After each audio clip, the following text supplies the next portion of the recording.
think will be the last of the recordings on Max Weber's Religion of China and Religion of India. The previous recording was on India. This one will focus on China and then the comparisons between them, and then the sort of the summation of his overarching argument. So remember that from page 354 in Weber's General Economic History, the factor which produced capitalism in the modern West ultimately was something all linked to rationalism, which is means ends calculation is the basic sort of structure of life. The rational spirit, where the world of the sacred recedes to almost nothing, and where all of life becomes profane, touchable, and instrumental, right?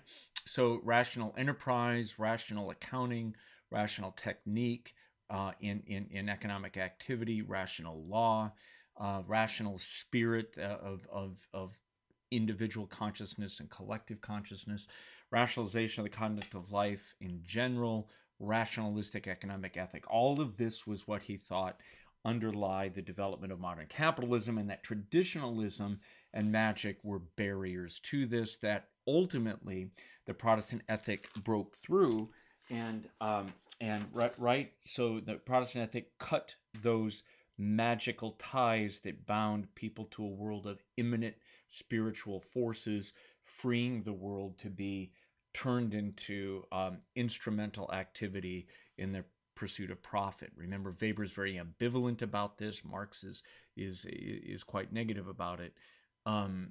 But regardless of one's stance on modern capitalism, Weber thought that it proceeded by overcoming values, overcoming sacred values, overcoming a world of immanent spiritual and demonic forces, and that the Protestant Reformation's transcendent God, the God that built the world and left, was sort of the prophetic breakthrough that made rational technique, rational calculation, means ends calculation, a mechanism for the restructuring of life. Okay, all right. We talked about India last time. Let's do China today. So in the end, Weber argues that just like India, China remains a land and a people and a culture steeped in magic, right? And this is despite the development of the Mandarin Confucian official. The scholar official, trained in literacy, in the use of writing, trained in literature and the the cultural production of a Confucian elite, trained in this, rational, secular, right? Like these men ran the administrative apparatus, the bureaucratic state of the imperial China for again for about 2,000 years. So despite this rational, educated elite group running everything, China remained steeped in magic, and so this massive administrative structure was staffed by Confucianist trained Confucianist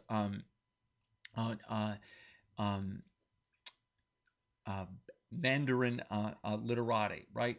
People who were again scholar officials. They were the carrier strata of rationalism within China. They were a closed status group, right? Much like the Brahmins were. They're traditional, stereotyped, and ultimately magical rather than technical. So more about this as we go. So even though the inner logic of the content of the Confucianist literature that the scholar officials became expert in, the way that the whole system operated remained traditional and magical rather than technical and means end calculations. Okay, so Chinese folk religion remained. So again, even though you had an emperor at the top and a staff of literate bureaucrats in the middle, the bulk of the Chinese populace remained magically embedded in folk religion, often ancestor that honored ancestors or worshipped ancestors, magical, spiritual, demonic, even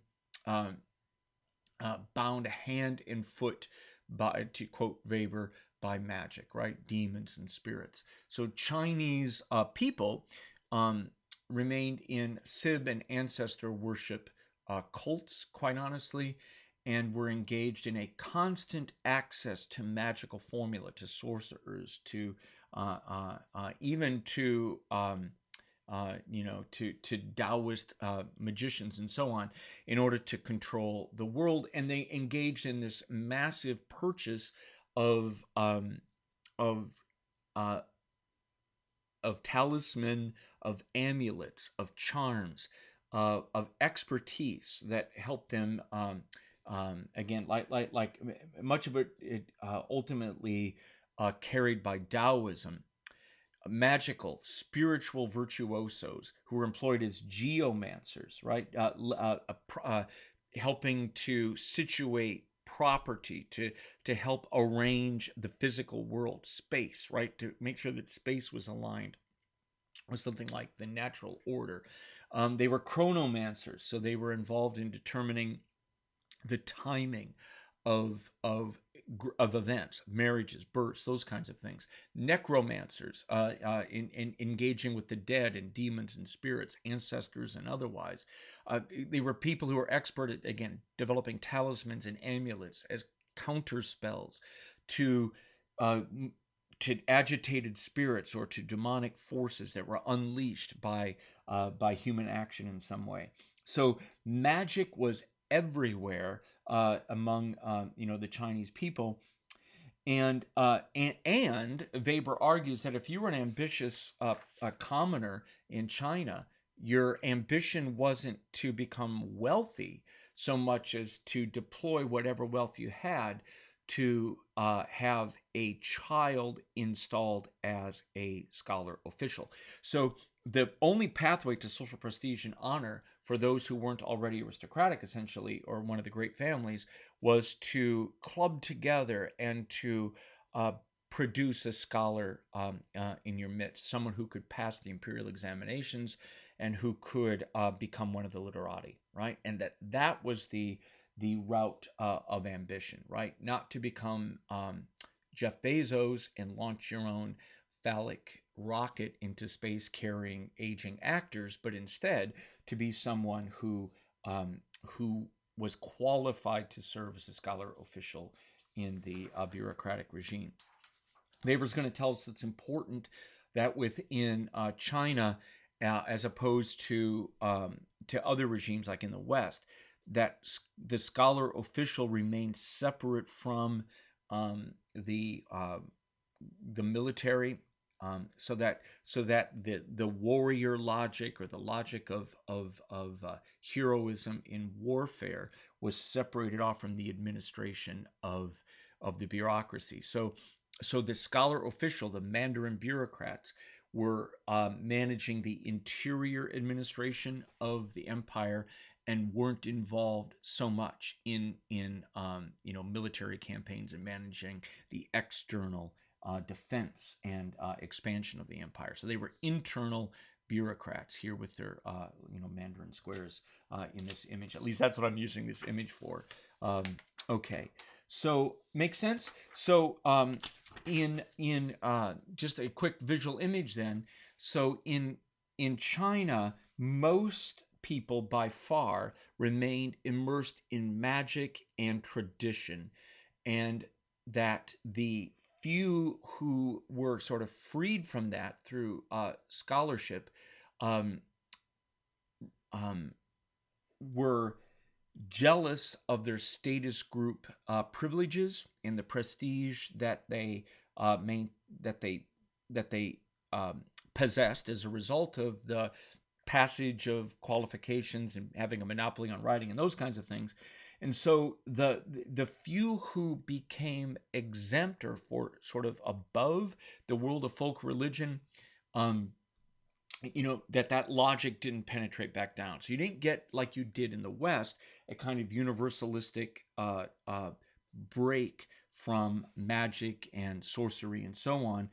You instead had just a narrow status group that maintained its privilege for about 2,000 years. And what Weber says, ultimately, the ability of this secular, rational literati to remain in power was linked in some way to an overarching belief in magic, that only the administration of these officials who knew the proper and correct and propitious way to organize administration, only this group could keep the overarching structure of the universe going, basically. And so there was a kind of status group charisma attached to them. So internally, they were secular and rational, but their status position within the overall structure was magical, dependent upon magic. And so that's what happens in a world of magic. Even a rational status group can wind up being have their position maintained by magic. So in India, the same thing. The Brahmins, who became relatively rational and ceremonial and released from the some of the more intense forms of asceticism and mysticism, their position was nevertheless maintained by an overarching system of magic that surrounded them. Okay, so again, the Confucian Mandarin scholar officials were rational and secular. However, the masses weren't, and would often seek out Taoists as sorcerers and magicians to engage in divination, charms, and talismans, and so on, to get counter spells, to rebind demons, to engage in chronomancy to determine the timing of events, geomancy, the relation of space and where space should be, and necromancy, the relationship to spirits. So everyone remained within this system where there were immanent gods, demons, and spirits everywhere, and that if one did engage in asceticism, it was generally aimed at otherworldly events, manipulating spirits and demons, and so on. And so you don't wind up with this worldly asceticism of a Protestant kind. You wind up with otherworldly asceticism and a world full of magic and so on. Okay? All right, so that's where this goes. So let's look at the most readily available text of Weber's, the from Max Weber, the collection, the Girth and Mills collection, available online everywhere.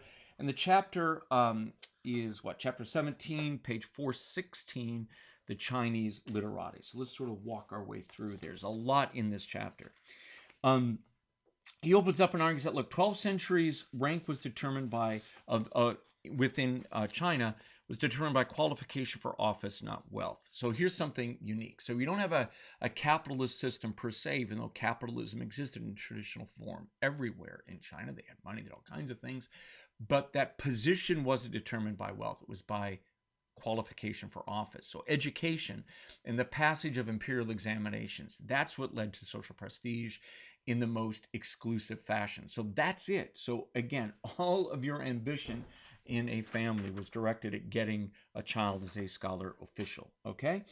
So all ambition was channeled into the literati across all states. This rational administration was run by these people, and that became the goal. And so, unlike Brahmins who were religious, and Levites who were religious, so the Brahmins were in India, Levites were in ancient Judaism.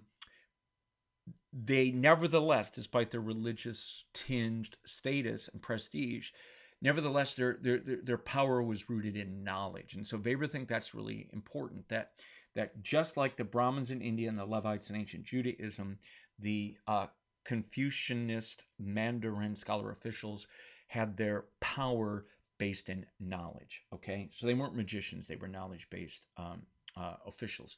So 2,000 years in the literati, the Mandarin scholar official was the ruling strata in China. So underneath the emperor, and really alongside the military, you had these officials that were running the interior administration of the bureaucratic machine. So page 417, this contrasts with all other cultures, and because here the literati were secular, not religious. They were genteel laymen, gentlemen scholars. And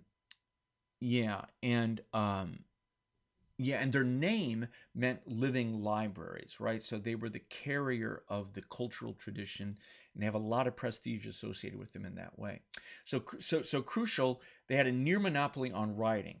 They had knowledge of literature, and they were not hereditary. So they didn't form something like a caste or even like a hereditary status group.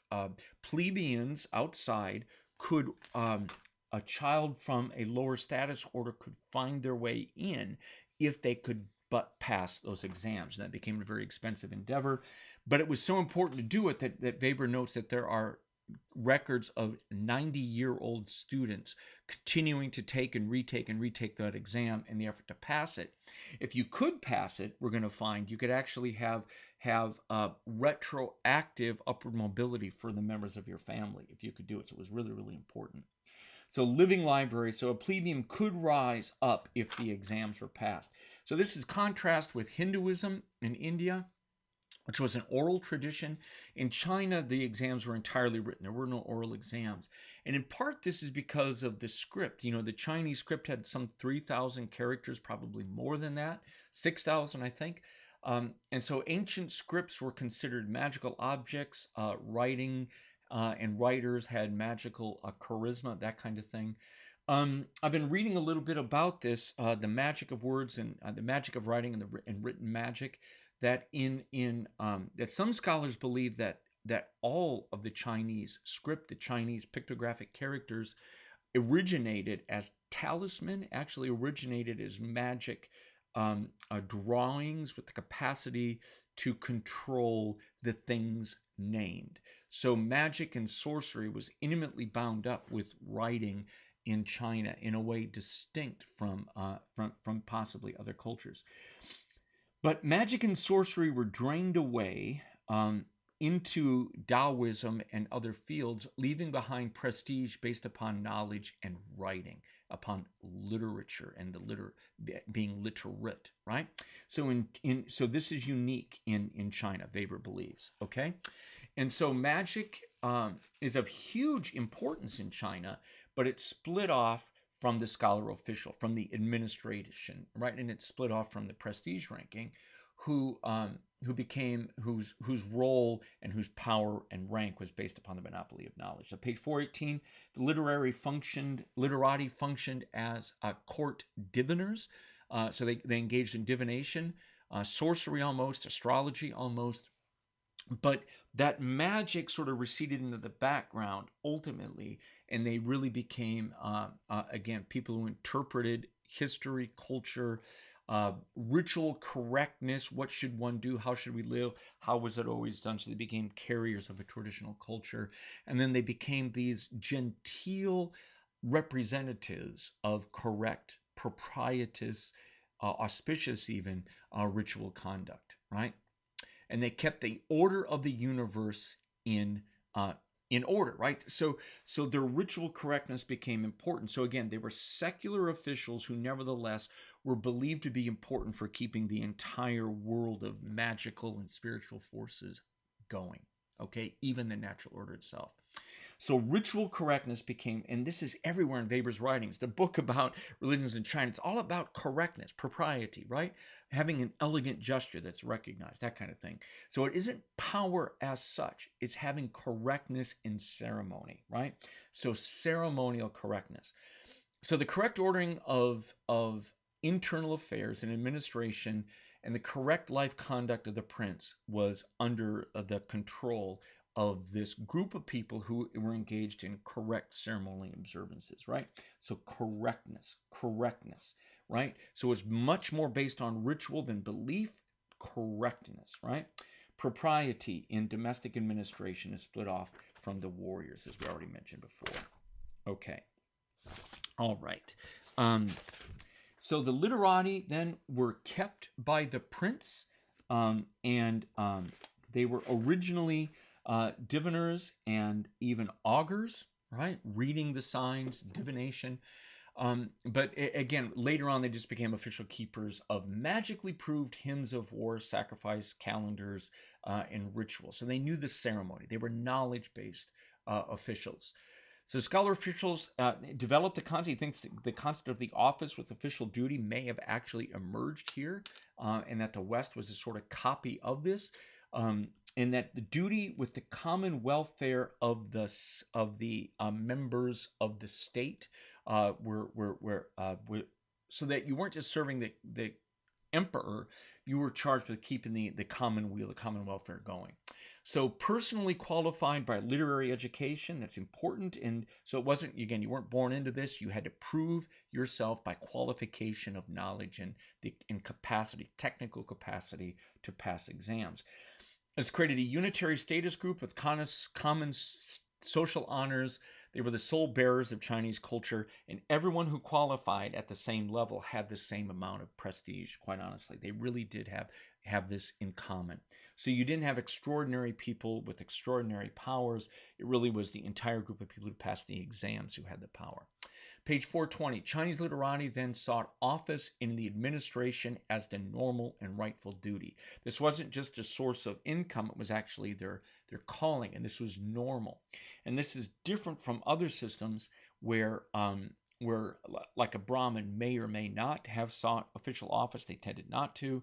The Brahmin may have actually been in a temple, but they didn't really want that either. But for the Confucianist Chinese literati, getting an office position was essential, an administrative position. So Confucianism was the unified doctrine of these secular literate officials, and they had a monopoly over administration. You can only be an administrator if you had passed these exams and proven that you were sort of cognizant of Confucian thought. So canonical literature was important. They had the stereotype canonical literature. It was sort of like the rule of old men, the belief system as old men. Pacification was important. Traditionalism was important. They weren't the kind of heroic, charismatic scholars innovating new things. None of that was here. No innovation. It was really tradition that displaced charisma. So the ultimate form of traditional authority to Weber were these scholar officials, right? So you didn't know the literature so that you could invent new things or write new things. You were just simply a living library, that was the name, that carried the tradition forward and could be sought after. My daughter said, well, it's like Google, right? That the literati was sort of the Google of ancient China. What should we do? How should we live? How did we do this before? Well, let's Google it. Let's ask the literati. Probably silly, but it actually seems to fit the idea of a living library, a person that you can seek out information from. Page 421. Even the military in China had this kind of quality to it. So again, the argument is that the qualities of the literati, the secular rational literati, spread everywhere. So even the military tended to be to have hero bravery discounted, and instead had kind of disciplined bureaucracy with officers, holding an office, as opposed to heroes going out and fighting in a charismatic way. So Chinese warfare, winners are those who are correct and proper, well-ordered, who maintain traditions and customs. That's who tends to win wars. So victory signifies moral rightness, not bravery. So conducting warfare in a traditional way, the right way, the correct way, with propriety, is more important than being really brave and letting oneself go in a Western way. Nothing indecent was allowed. Nothing improper was allowed. Very smooth standards. So the conduct of the literati wound up spreading everywhere. You wanted to remain calm, decent, propitious, no emotion, calm, right? So Confucian, dry, sober, systematic, pragmatic. So you tried to make sure that conduct was conducted in line with what is already known as being propitious, right? So correctness, being correct in your behavior, correct in your orientation, right? That's important. So no emotional displays and impropriety. You want to remain very, very ordered. So page 420, and this is, again, the way that this status group with this secular logic, again, became a kind of standard of conduct elsewhere. So Chinese literati, Confucianism, it lacks heroism and warrior values.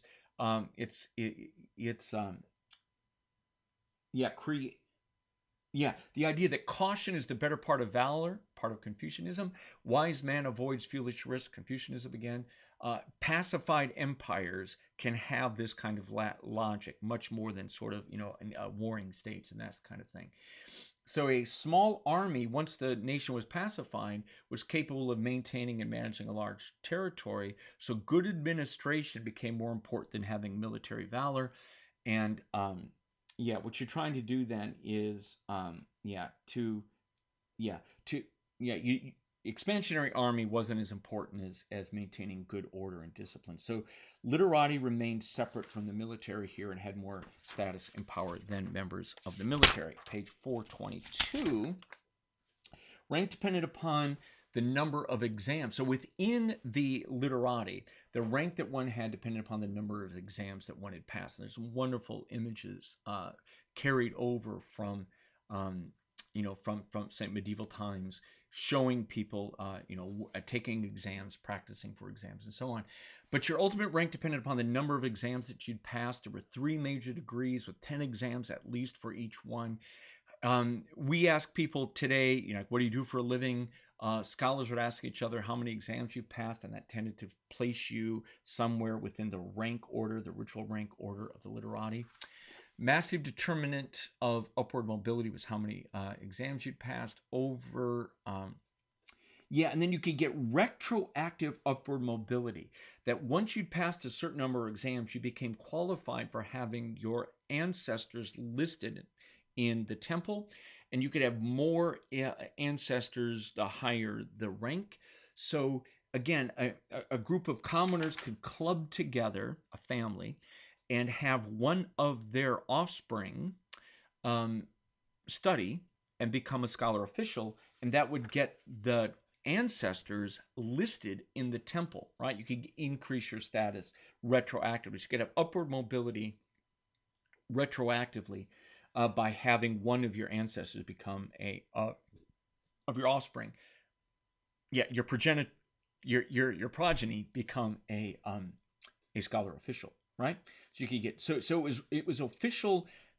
Your examinations and your status as an official determined your rank. Rank didn't determine whether you became an official. So originally, up to the time of Confucius, the literati was reserved for the great families. It was a kind of aristocratic status ordering. There remained privileged access for imperial sibs and for the great families and so on. And even for the children of existing mandarins. But it was ultimately open to all, except like barbers and janitors, musicians and actors and that kind of thing. There are a few people who couldn't become mandarins, but most could. And that meant that it kept the group from becoming a closed status group. And it kept everyone having to strive. There were advantages if you were elite, but anyone could get in, and it meant that everyone had to strive. So it kept this group from becoming, again, a hereditary aristocratic gentry or something like that. They remained a status group, but it wasn't hereditary, so everyone had to kind of, again, maintain this work. And again, this is unique, and I think it's part of why this system continued for so long. Page 424. In the 7th century, the examination system with its colleges and the position of the literati was sort of stereotyped and established, and it continued on from there. Page 425, there are 3 routes to office. I could read that, but I probably won't. But the 3 routes, if I can remember right, is that you... let's see. Yeah, again, being like a child of the imperial sib, that was one route. Being a child of the existing Mandarin was another route. And then the third was just being a common person who passed everything anyway, right? So you had to really study in order to become one of these, right? But again, there's advantages, again, to already existing position, but anyone could get there, right? All right, so typological position of Confucian education. So again, he's trying to explain how this differs from other forms of education. So it's not calling out or developing charismatic gifts, right? Some education does that. So it's not a test to develop special skills, especially occupational skills relevant to office. So even though the literati were taking all of these exams, the exams had almost nothing to do, apart from literacy, they had nothing to do whatever with actually managing administration. So it was a cultural education that educated a cultivated type of person. Yeah, and it was focused upon internal deportment and external deportment. So knowing how to think and knowing how to act, correctness, propriety, that kind of thing. And it's most similar to the humanist education in the West, like for elites in like Germany, where you become accultured by reading the right kind of literature, learning how to conduct yourself, to value the right things, that kind of stuff. But it's without the kind of expert training of any kind, right? So it's just, you're basically learning things by rote and repeating them by rote. So page 428, the unique character exams, and yeah, the content of the education. Again, it's like you're taking already existing literature and you literally are learning it by rote. So the exams could take place over about 3 days, and if you fail the exam, you can always retake it. But it's 3 days, and it's not oral; it's all written. And getting the style right, getting the exact, again, it's memorization. Really massive feats of memorization are really important. Weber writes about cheating that was going on and all of the different kinds of cheats that people would actually have the answers written on their robes and things. It's very interesting. Like cheat sheets on your underpants, that kind of thing. Odd. Anyway, the status honor of the literati. Then, if you pass the exams, you are free from corvée labor. You can be forced to work. You were free from physical punishment, right? So you couldn't be caned and whipped in public anymore. And then you received a stipend, especially if you were you received one of these positions. So this sets up on page 436 a gentlemanly ideal, a little bit like the West. So good spirits are those who protect order and beauty and harmony in the world, and the goal is to perfect oneself and to mirror that harmony. So the overarching idea is that there is this spirit-filled immanent order of harmony and order and beauty, and that your goal is to become a gentleman who exhibits the order and harmony in order of the universe in a kind of perfect form in your own conduct of life. All right, so page 436. Canonically perfect and beautiful achievements were the highest aspiration of every scholar. That's the yardstick of high qualifications. So beautiful calligraphy was important, writing out passages and traditional passages by heart. Yeah, and that's compared like to the Tidewater, Virginia. I taught at the College of William and Mary, leisure class education there. You didn't learn anything useful. You learned Latin, you learned rhetoric, and then you made all of these puns and allusions to classical quotations, and you were able to insert your learning and conversation as a kind of ideal. So that's a quote from Weber, not about the College of William and Mary in Virginia. It was about the Chinese literati, right? Being able to infuse your conversation with this kind of esoteric language, esoteric references. No one could know it if they hadn't memorized the stuff that you've memorized, right? So canonical correctness in literary forms. That's what you're trying to exhibit. So harmonious, lack of disturbance, no restless spirits, being very calm, and so on. That's also a part of this. So actual administrative work was performed by subordinates often. And what you did as a scholar official is you held a position of status honor, but you didn't even know how to calculate. Like maths were not part of this. So you didn't know how to calculate, you didn't know how to run the bloody bureaucracy, but you held a position as a left. And the terms of office were fairly short. But it gave you massive prestige. So page 438, the prestige of officialdom. So you trained for the exams. That took a lot of time and effort.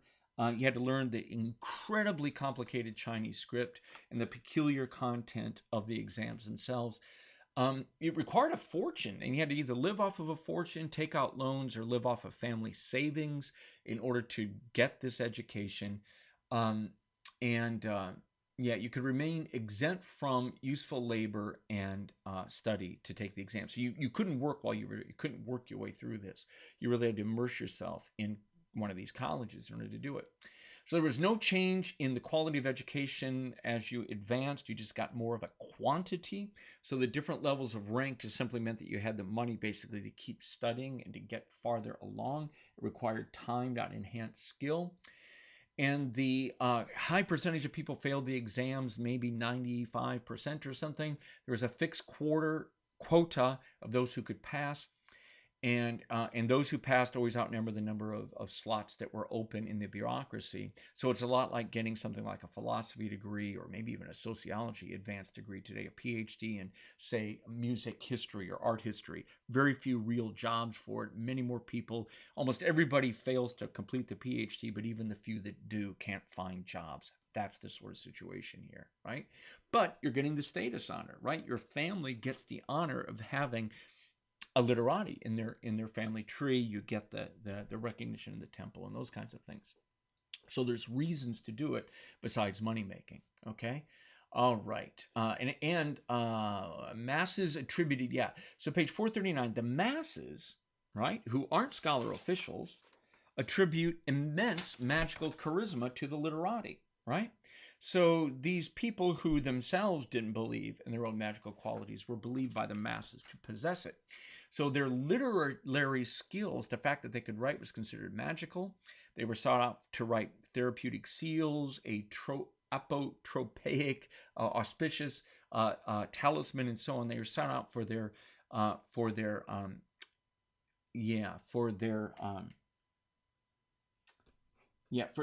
the fact that they could do magical things for the lower orders, something like that. Page 440 and 441.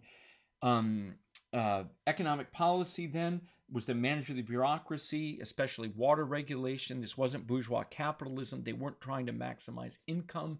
They were simply trying to utilitarian manage the state and the welfare of the people in a smooth and coherent way to keep the administration going in a smooth and coherent manner. Okay, I think that's it. So that explains a lot of what's in this book. So I like the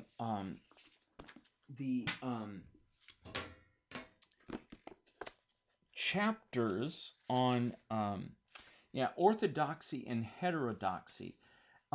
So Weber goes on to talk about the emergence of Taoism, Buddhism to a degree, but Taoism spends a lot of time on different variations of religious movements and religious sort of specialists and virtuosos within China. And his argument is the same for all of these, for the Taoists and others, is that you become a specialist in kind of being a magician. And so these are talismans. So because you possess, like if you're Confucian or even if you're a Taoist, you're probably coming from an elite family where you learned at least some of the writing. You're capable of writing out talismans. So what are talismans? They're sort of spells, written spells that control demons or lead to auspicious outcomes, control the magical forces of the world, right? So esoteric scripts are often used in writing talisman, right? So we have magicians and sorcerers who are Taoists often, or even sometimes Buddhists, right? And occasionally even the Confucian gentlemen would be able to do this as well. But really, it's Taoists are really who are sought out as people who could write out magic scripts. So this is all coming from a 2008 article in the History of Religions about talisman in Buddhism. And so where you saw the exact same sort of writing, even the precise same spells, written spells being used by Buddhists and Taoists and being sold to Chinese clients. So like this one is, this is an old talisman with names of various spirits who would become activated when the holder of the talisman or the purchaser of the talisman repeats a spell orally 21 times. You repeat a spell 21 times and that activates the talisman, and then the spirits that are named come into are basically compelled to do your bidding and to protect you. This is the 7,000 Buddha's spirit talismans. So included in this are spells to compel demons and spirits, to give you long life, to reduce disease, to get rid of disease. So yes, diseases are caused by demons, so this dispels those demons. To give you beauty, right? Yeah, and yeah, no, I'm sorry. So that you can discipline demons, control demons, best demons, control 100 demons at a time, control wrong corpses, right? So necromancy and other things. So this kind of magical, esoteric spell casting, spell binding, right? Demon binding, magic remains everywhere in China. So Taoists, Buddhists, to a degree, the literati themselves are approached by the masses and are who then use these people to control magic forces. They buy amulets, right?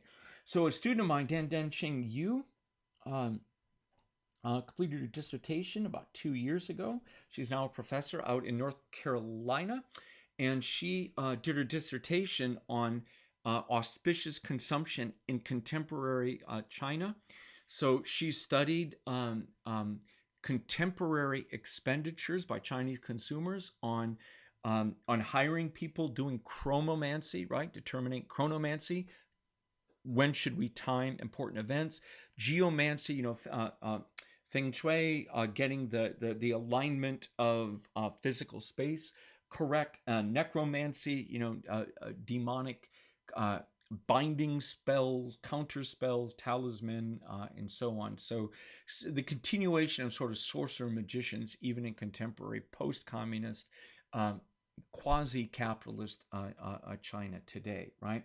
So again, much of this came out of the Taoist tradition, but it continues on. So without going into a great amount of detail, to Weber, this is what really is significant here: is that immanent gods, immanent demons, immanent spirits remain everywhere in Chinese culture. That the fact that there was a narrow band of literati who sort of erased those processes and drained the world of immanent beings, spirit beings, that didn't eliminate them from the Chinese world at all. So you wind up with very late into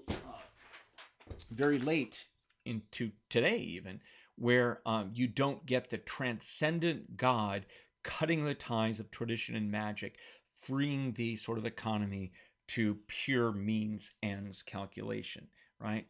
You're still buying things in China, according to Danqing Yu. You're still buying things that manipulate the spirit world, the demon world. In the same way that, a Catholic will spend money buying a St. Christopher medal to hang in their car, that kind of thing. You're still, worrying about a world of immanent magic and immanent, magical forces. Okay. So at the very end of the book, Religion of India, Weber has a chapter, The General Character of Asiatic Religion. So let's sort of walk through this. So this is his sort of summary comparison of the religions of China and the religions of India. So let's see if we can just sort of do this really quickly. So this is page 329 to 343 of Religions of India, The General Character of Asiatic Religion. So it claims that Asia is the land of the free competition of religions, tolerant of dogma and belief. So this is a real big difference from the West. In the West, blasphemy is a big sin, right? And much of the doctrinal disputes between Catholics and Protestants of various kinds, all the different disputes within Protestantism, depended upon belief, doctrine, right? And it doesn't matter here.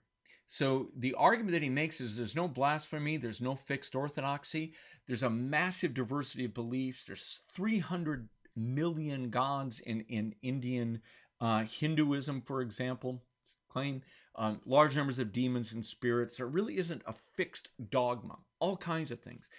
So within Chinese auspicious consumption today, there'll be a whole array of practices, charms, counter charms, demonic things, numerology, all kinds of things will be layered on top of each other, and there isn't a systematic quality to it, right? One magic practice doesn't preclude another, one belief doesn't preclude another. So none of this in Asia is based on dogma in the same way that it is in the West, right? Believing the right thing, right?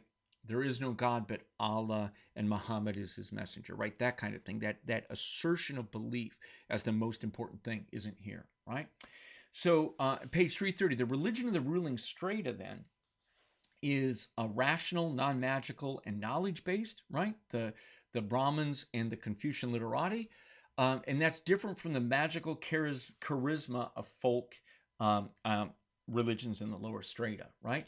And that provides a barrier to the full sort of salvation, rational salvation religion that existed in the West. So salvation religion is really for the elite, not the masses, and the masses would have to sort of abandon life itself in order to pursue salvation. And this is distinct again from Calvinism and from Pietism, where the promise of salvation drives people into systematic wealth generation in this world, right? And that doesn't happen here. If you're going to pursue salvation, you're either already elite, you abandon the world, or you're a member of the lower orders and you abandon the world in extremes of asceticism aimed at otherworldly effects. So to Weber, the good Puritan, high or low born, is going to seek money making in this world, hard work and avoidance of sinful expenditure as the mechanism to prove salvation. That isn't here. You're going to beat yourself, starve yourself, right? Avoid any stepping on insects and those kind of things. It's otherworldly asceticism or otherworldly mysticism. Okay. So castes and strata then have different castes, different strata of highly differentiated religion, which prevents the emergence of this universalistic ethic. Again, the Pauline universalism, St. Paul's extension of the good news to Jews, right? The universal Christian faith is denied here because you've got different castes and different strata having different versions of religion. Number two, exemplary prophets, not emissary prophets, are everywhere. And it's only the emissary prophets, right? Those who come speaking for God with obey the law, right? That's the essence of Western salvation religions, right? And instead, we remain in a world of immanent spirits, demons, gods, and spirits, right? And it's not a transcendent world where the God is left and therefore needs someone to speak for him or her, right? It's only a transcendent God that needs an emissary to come and speak for them. So if God is here, if the spirits are all around us, we don't need an emissary prophet. What we need instead is an exemplary prophet coming and showing us how we're supposed to manage ourselves and survive in the midst of this, right? And so hence like Buddha and Taoism, right? With an emissary, virtuoso religion. So knowledge in the West through rational study, and even what you saw among the literati in Confucianism, is distinct from the kind of knowledge that tends to be everywhere where you have exemplary prophets. If the world is full of immanent forces, then to become knowledgeable about the world, one fills oneself with spirit. So it's mystical gnosis, right? You sit and you think and you contemplate and you get filled with knowledge as opposed to studying a set of laws or rules or writings, right? So knowledge is mystical when you have exemplary prophets rather than literate and so on. So the route to high holiness is secret learning and often again leaving the world behind in order to do it. Page 331, number 3. Asia is the land of individual struggle for salvation. You struggle alone. And you get a new worldview through gnosis, again, through mystical gnosis, through just contemplating under a tree and so on. That gives you a worldview, and that's distinct from Western rational learning, which precludes asceticism and ordered mysticism. If you're going to be a learned person, you have to read, right? So I can't meditate to get gnosis. I've got a lot of reading to do, right? And that's the Western way, is reading and learning rather than gnosis. The literati in China did the same thing. But the overarching logic is one of individual struggle to come into possession of the truth, and become filled with an immanent spirit in the world, mystical union with an immanent spirit. So methodically rational meditation, magical self, and self-domination. That's what one is aiming at. So Gnostic mystical wisdom is the goal. So you have a soteriology, a salvation theology of redemption, of redemption, and redemption for the aristocracy, and only elect can have the charisma to become elite. So again, the masses aren't going to become enlightened in this world only if they were to drop out and become a virtuoso religious person. So it's a virtuoso salvation ethic that cannot be taught to all. You have to drop out, and only an elite get enlightenment and can go on. So the masses don't become saved. The masses tend to stay in a system of this worldly spiritual energy. All right. So you get apolitical, asocial salvation that leads to saved out of the world and otherworldly mysticism and asceticism into a monastery, into, again, self-abuse or self-starvation. That's what happens when you get saved. You don't get movements to like Jesus apparently wanted to do, right? To have a salvation in this earth. At least some would argue that, right? It's all about the next world, right? So you devalue the world and even the drives, the bodily drives, and you become completely of the other world. So the exemplary prophet, based upon mystical wisdom and so on, leads to ascetic rejection of this world and a flight from it. And that this is different from the West. Number 5, so gnosis and salvation based upon it generally generates something like peace, order, calm, a flight from attachment, a flight from suffering, something like a calm center. So, a lot of the belief system, I had an image of it here, but I've got it, right? So you're trying to overcome this cycle of rebirth and the cycle of desires and drives and so on, and instead uh, are instead searching for the calm center. So you're giving up the rise and fall, and instead for the strong center. Okay, so samsara, dharma, karma, that idea of rebirth and all of that, you're trying to give that up. So the goal, ultimately, Weber says, is extinction. You're trying to extinguish consciousness and extinguish rebirth to arrive at eternal peace, the dreamless sleep, right, that lasts forever, dissolving the ego. So this is very different from the West, right? So in the West, notions of salvation have heaven and hell, this worldly asceticism to avoid the pains of hell and eternal salvation, that kind of stuff. That's all gone, right? Instead, you have the religious flight from the world into mysticism and so on to escape, and that leads to calm and that kind of thing. Apolitical. All right.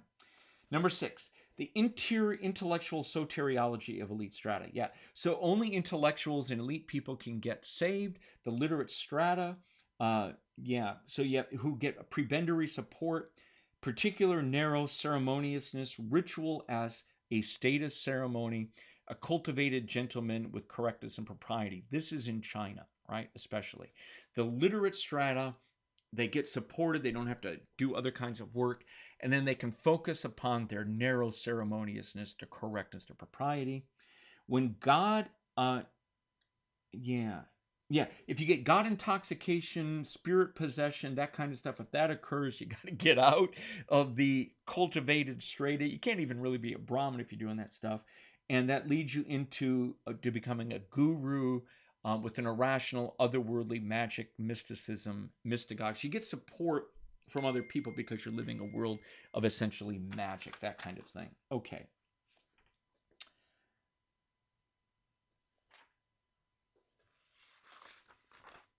Okay. Number 7, magic, demon spirits, imminent spiritual forces, godly forces are never eliminated, only for a few people, right? So the literati in China, the Brahmins in India, the rest of the world remains embedded in and surrounded by gods, demons, devils, and spiritual forces that have to be magically managed. So 336, most highly anti-rational world of universal magic is Asia, right? No way to escape it, and there's no path from this to rational interworldly life conduct of the Western kind. So his this is his argument, right? Spells and compulsory magic to control demons and devils, the development of personality and functional gods and demons through gifts, right? All of the stuff that magicians, sorcerers, priests engage in, all of that leads away from ethical interworldly life conduct, right? The kind of thing that the Puritans and the Pietists and the Methodists and the Anabaptists engaged in, right? You're constantly magically controlling demons and devils instead of engaging in interworldly conduct. So in India, this becomes tied to caste and becomes traditionally and ritually absolutely stereotyped, right? So the world doesn't change for millennia. I'm supposed to quote page 337. Should we do it? Page 337, right here. Precisely a drive for gain, pursued with every possible means, including universal magic, was lacking in precisely that. Yeah. So this world was lacking in what was decisive for the West, the refraction and rational immersion of the drive character of economic striving, and its accompaniment in a system of rational, inner-worldly ethics of behavior, the inner-worldly asceticism is Protestant in the West. Asiatic religion could not supply the presuppositions of inner-worldly asceticism. So you remain magical, you remain fearful of demons, you remain hopeful for the control of gods, and so instead of working hard and avoiding sin, you're aiming at controlling gods and demons and so on. Okay. Page 337, orgiastic mystical god possession is avoided in the elite strata, peace and calm instead. Apathetic, ecstatic, godly possession of gnosis, that's what you're aiming at, right? Extra worldly and passive, not inner worldly and active, right? So in the East, in Asia, in general, in India, in China, to be a religious virtuoso is someone who withdraws from the world and goes inward, right? So you became passive and focused upon kind of calm Gnosticism, coming into possession of the knowledge of the universe in a kind of imminent way, and you don't become passionate and aiming at the control of the world. So there we go. So no civil society, no polis, no city. Cities can't emerge because you can't cut through these status orders. You can't develop a universal a system of interests and a political order that can manage collective interests based upon equality and articulated means-end calculation. You can't do that. So not this world is important, but the release from this world, that becomes the goal of the intellectual, especially in Buddhism. So the Westerner seems, from the standpoint of the elite Easterner, the Westerner seems barbaric, uncivilized, distended, untamed. This is actual language, untamed, undisciplined, unsublimated, has too much passion without the capacity for restraint and reflection. Page 338. All Taoist, Hindu, and Buddhist virtuoso practitioners wind up emptying consciousness of passion and worldliness, right? So in the West, you become active. An active personality is what you're seeking out, right? Even a religious person, a strong, active personality. And instead, in the East, you negate the personality. So in 339, nirvana, the emptying out of consciousness, the emptying out of ego, the emptying out of attachment to this world, that is what one seeks. You become reserved, dignified, passive, silent, right? So the Western nomos of the sea, trading and so on, right, which is really, really important. But this is language that's picked up by Carl Schmitt. I'm actually using Carl Schmitt's language here. It's the logic is here in Weber, but not this language. But anyway, the idea of trade and being open to dealing with the other and the different and so on the exotic as a mechanism to enhance wealth and so on, mercantilism, that winds up being sublimated to the nomos of the earth. Travel and trade is suspect. Know your place, keep your place. And there's a ritual fear of travel and a ritual fear of foreigners that goes along. So you get this traditional stabilization of a traditional economy, right? So magic and the fear of demons and so on keeps you in your place, right? So, so page 342, literary qualifications. The monopoly on writing, right? Gave Confucian literati status group, secular status group that became an intellectual strata, focused upon meaning in this world, and then and if you try to escape that into something more intense, you wound up in mystical rationalism, where you fled this world into something like asceticism and so on, as in India. If you remain in this world consciously, you intentionally prove the charm. So this is in China. You remain in this world consciously, but you are intentionally pursuing the charm and grace of the elegant gesture, which I think is really funny. That's what the Confucianist ideal was. So you're not trying to change the world. You're trying to gain status and keep status and enjoying the prestige of the elegant gesture. That kind of thing, right? Enjoying the elite status position that you have. Okay. So the summary then is that in the East, you don't wind up trying to change the world through aggressive alteration of conduct. So that leads us back into the end of general economic history, where Weber writes most completely about the contrast between the East and the West in terms of the Protestant ethic thesis. So again, the capitalist spirit is one that's rational, rationalization of life conduct, rationalization of everything, and that's blocked on page 355 most completely by traditionalism and especially by magic. So let's kind of walk through this. So traditionalism is the ultimate barrier to rationalism and capitalism, and traditionalism is always supported by magic. Magic is the force that backs tradition. The fear of upsetting demons and so on. So he says that, in China, if they tried to put in a railroad, they had to immediately hire geomancers to come in and to either put talismans around to protect from the demons that had been unleashed, counter spells to rebind demons, or they had to follow not the most geographically auspicious path for money, but the most geological auspicious path for the demons, right? So some Taoists could be consulted who would tell them where to put the railroad line in so that demons weren't unleashed out of the ground and into the world in an inauspicious way. So number 3, capitalism requires the blowing away of the dual economic ethic. This is the ethic where you treat in-group members as family, communism basically inside, and then exploitation outside, where there really are no ethics outside. And instead, he says what you have to do in the West is you overcome this by getting rid of communism inside and treating outsiders ethically. So you treat insiders and outsiders with the same sort of universalistic ethics, right? That has to go. And he says that doesn't happen in the West, and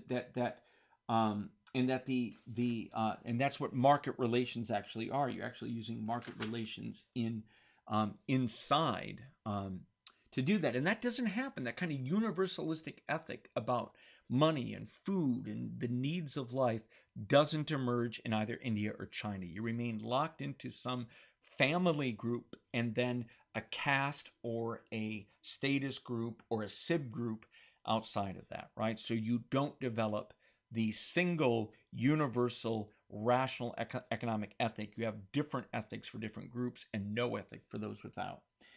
Page 360. Judaism was world historical because it transmitted to Christianity the hostility to magic. So Judaism's monotheistic Yahweh, obey the law and don't sacrifice to me. All spiritual forces are eradicated. So page 5, magic is the barrier to the development of rationality. And in China, the dominance of magic outside the sphere in which Christianity has prevailed as one of the most serious obstructions to the rationalization of economic life. Magic involves the stereotyping of technology and economic relations. When attempts were made in China to inaugurate the building of railroads and factories, a conflict of geomancy ensued. So you had to actually gain foresight or divination to figure out what, in order not to disturb the rest of the spirits, right? So again, magic remained everywhere. You couldn't even put in a railroad without disturbing, as I mentioned earlier.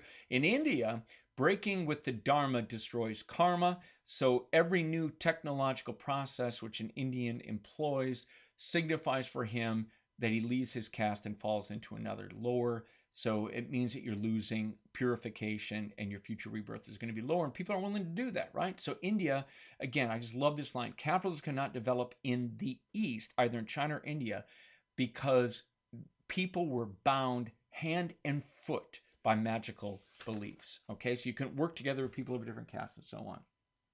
Okay. All right.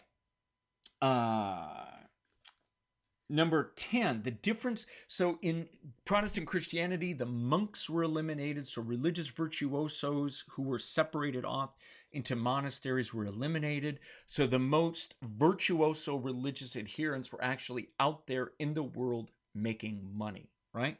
These absolutely, sort of fanatical Puritans who were making money hand over fist, like transforming the world into dollars, into profit, right? So you have to overcome that double ethic, and that's never done in the East. You maintain religious virtuosos versus religion for the masses, with the masses being magical, even if the virtuosos escape it. Page 365. What else? Confession. Yeah, the confessionals is always a barrier to rational rights and ethics. Oh yeah.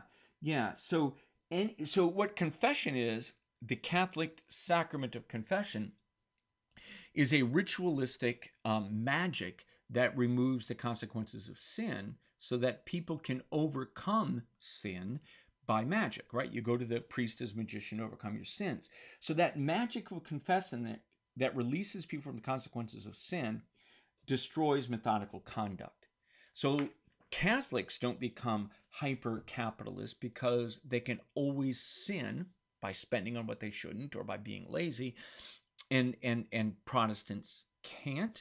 And so the East has that same problem. So the East never undoes the dual economic ethic, the ethic of the religious virtuosos versus the masses.